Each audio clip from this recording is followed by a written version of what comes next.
Hey everybody, it's BJ. And Patrick. And we're back talking all things real estate. If you haven't, give us a like and a share, like and a subscribe so you don't miss any of the content. We are putting out piles and piles of good information about what's going on in the real estate market, about different announcements that are coming out, and just thoughts and helpful things for you in different aspects of real estate, of course. And you're welcome to share it if you find this is useful and somebody else could see value in this as well.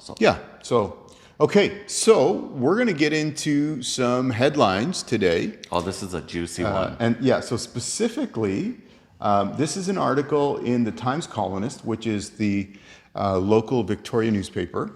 Okay. And I'm going to read the headline and then we'll talk about what's in here. So the headline reads, Victoria condo owners seek compensation for property value drop due to new rental rules. Okay. Are they misnomering that it's a new rental rules? Because new rental rules would have been like removing rental restrictions. This was David Eby from all condo buildings. Yeah. Also, I mean, like strata buildings, strata properties, and also removing all age restrictions. Yeah. Is that what they're talking about? No, in this case, this is about the rental rules for short-term rentals. So it's a misnomer. Yeah. So this is about completely mislabeling what they're talking about. Okay, sure. Because a short-term stay is not a tenant; they're a customer. Yeah. Okay, I'll stop now. But they're trying to they're turning them all into tenants, according to the. Yes. Okay. That's what they want to address. Okay. So let me just read some of this and then we'll talk about it. Owners of 22 former short-term rental suites in Victoria have filed 9 lawsuits against the province, arguing legislation limiting the strata units' use amounts to expropriation and owners are due compensation. We've talked about property rights kind of going by the wayside before with this government. Oh, yeah. Right? Like I mentioned, removing the rental restrictions and age restrictions just now. Yeah. Yeah. So these lawsuits were filed with the Supreme Court of B.C. in the last week. So they've just been filed. They've been talking about this. They've been preparing this lawsuit for over a year now, since knowing that the announcement is coming.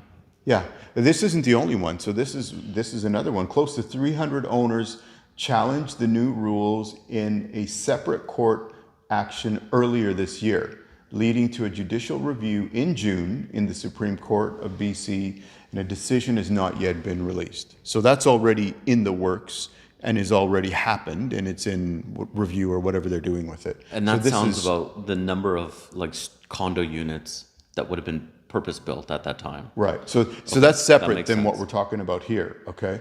So so here's what it comes down to. As a result of the new legislation, some owners have sold units or rented them out on a long-term basis, which is permitted. Others use their units part-time and leave them empty for the rest of the year. That's their right to do that. Yep. But here's where it really comes down to it. So there's a number of buildings that were specifically purpose-built for short-term rentals that they identify those buildings. Now let me just jump down here.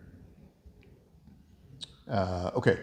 The units were either zoned for short-term vacation rental or were operating as legal non-conforming short-term rental units prior to the new legislation coming into effect. Okay.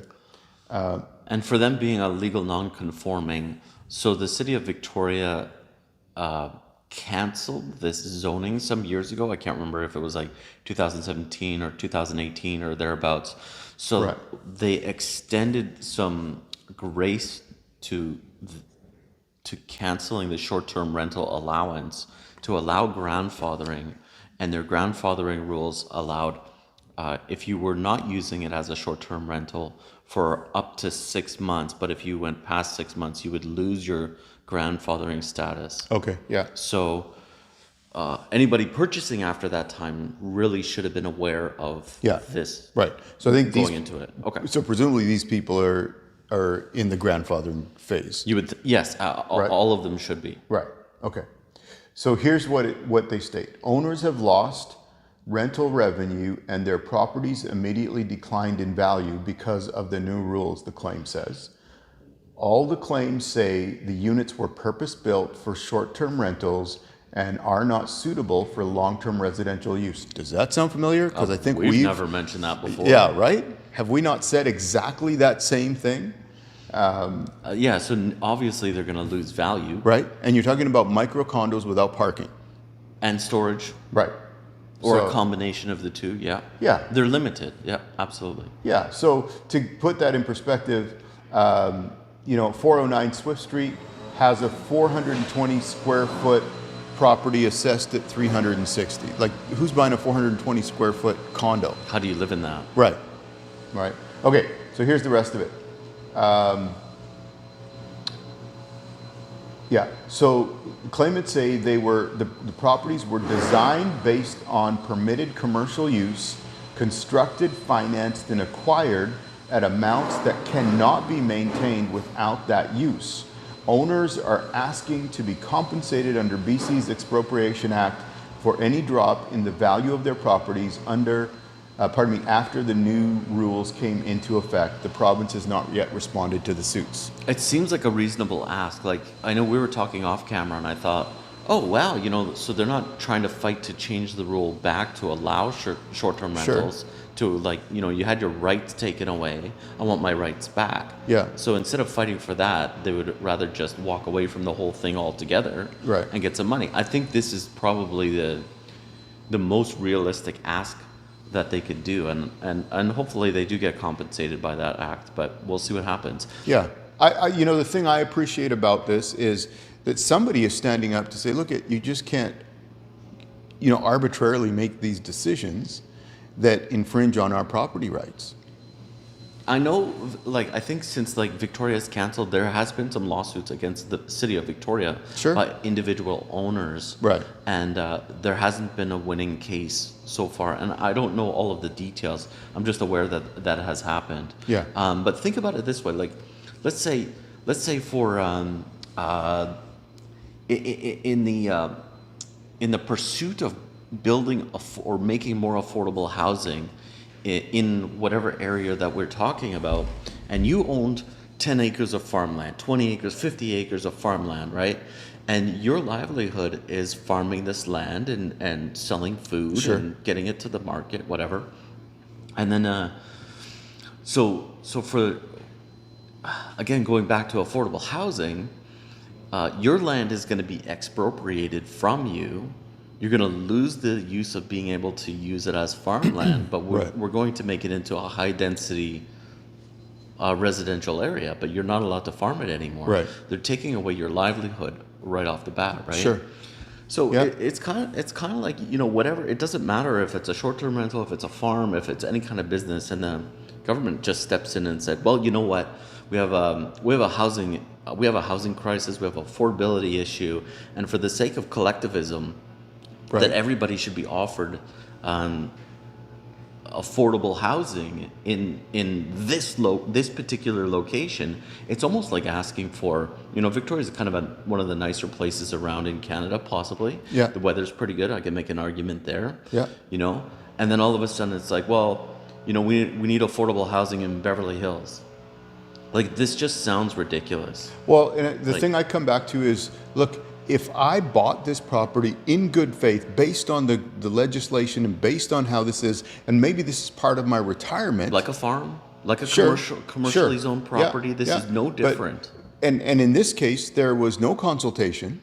You just came to me and said, oh yeah, that property that you're renting out in short-term rentals, and that's how you're actually able to pay for that property, and this is also part of your plan for retirement and your investment plan. We're going to take that all away now. I don't want to sound like all high and mighty, or like I'm in a better position than somebody else. You know what? People have to stop obsessing that somebody owes them something to continue living in whatever area they desire or their first choice is. You know what? If you can't afford your first choice, you got to look at your other options. Sure. Right? Yeah. Because this is the kind of pressure making the municipalities or the city obligated to provide affordable housing when it's like, wait a minute, this might be an affluent area. Yeah. Why would, like, I'm not like, I think there's a time, there's a place for subsidized housing for people. There absolutely is, but it shouldn't be blanketed across everywhere. Yeah, and I'm Like going they're doing now with yeah. the BC, and blanket zoning. Yeah, and I'm nonsense. going to come back to basically, without any kind of representation on the other part or consultation, that the measures that were put into effect and took place were basically an expropriation of property rights. Well, we know from history so far, like they could have consulted and then not listened to anything. That's kind of been their track record before. That's kind of the history of things, right? But So yeah, well, those are our thoughts on what's happening, and this has kind of been an evolving story, especially in the last year and a half, 2 years, Yeah. with Mr. Eby taking over the NDP party. Yeah, let us know what your thoughts are on that. Do you even care about short-term rentals, or do you think it's, are they the evil investors? Like they've been villainized just because they invested in real estate, and now like they're being called speculators. Like that's a bad thing, right? yeah, We were looking at a previous article. What was it? Something like 72% of young Canadians that are looking at buying houses are looking at it as a great investment. When the media and the politicians keep talking about, like, we should stop looking at homes as a financial tool, a financial investment. No. The reality is, even the young people are looking at it like, this is a great way to secure my future. And the word is investment. Yeah. And sometimes you lose money on investment, and that's speculating. And if it's like, I'm speculating that I bought my house many moons ago, that I hope that it's going to go up in value. Oh, wow, I'm speculating. I'm not flipping it. Yeah. But I'm still speculating that it'll be higher value. Sure. Yeah. Yeah. Anyhow. Anyway, let us know what you think. yeah, you know what? Put it in the comments. What are your thoughts on that? Maybe you agree with that, with what the government's done. We're open to other points of views. We're happy to have those conversations, and I think we just want to reiterate that we don't necessarily have to agree on everything, but we can have a discussion and disagree without being disagreeable. You know what? If the NDP is no longer our provincial government, and let's say the Conservatives win, let's just pretend, and they have policies that are good or bad, we're going to talk about 100%. both of them anyway. Yeah, 100%. Right? Like, yeah. They're not always going to be. There are some things that I think, like the NDP party with the housing policy, has gotten right. Just happen to notice many things that I think are just out to lunch, but oh well. Yeah. Okay. All right. Well, give us a like for the video, subscribe to the channel so you don't miss anything, because we do have a pile of good content for you. Otherwise, we'll see you next time. Take care. See ya.